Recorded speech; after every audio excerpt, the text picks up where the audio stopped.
Dans ce reportage sur la Biélorussie en novembre 2023, Ludmila Pogodina, artiste exilée, témoigne des répressions subies par les artistes et activistes dans leur pays.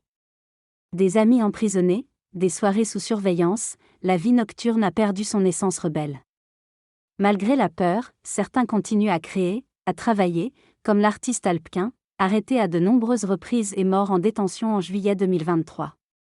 La répression politique pèse sur toute forme d'expression, même dans les clubs, où toute allusion politique peut entraîner la fermeture et des peines de prison.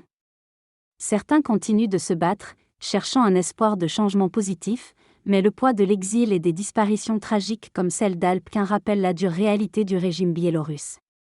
Ayant documenté les manifestations en Biélorussie depuis septembre 2020, le narrateur craint d'être ramené à la frontière en raison de ses reportages clandestins sur la situation des habitants face à l'oppression du gouvernement. Il relate des événements où il a dû fuir les forces de l'armée et de la police, notamment lors de soirées clandestines d'opposition.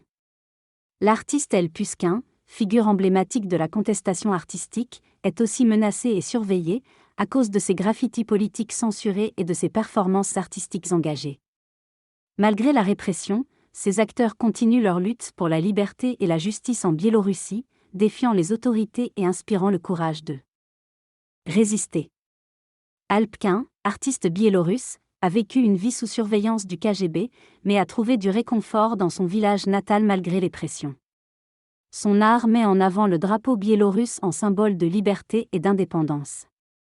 Malgré les tentatives de répression du régime, Alpquin a continué à exprimer sa vision artistique, mais a été confronté à la censure et aux menaces. Ses expositions controversées l'ont mis en danger et l'ont contraint à fuir. Son engagement pour la liberté et la démocratie en Biélorussie a mis sa vie en péril, le laissant exposé face à la répression du gouvernement. Un artiste a été arrêté peu après son arrivée et son procès s'est déroulé à H. Malgré les circonstances, il a voulu faire une performance de son jugement en se couchant au sol dans sa cellule. Il a été condamné à des années de prison pour un tableau et une œuvre de fumier. Pendant son incarcération, il a créé des vers poétiques. Plus tard, un autre prisonnier politique est décédé par manque de soins, suscitant un choc parmi les réfugiés politiques biélorusses. Malgré la dictature en Biélorussie, des gestes de commémoration ont été faits pour lui.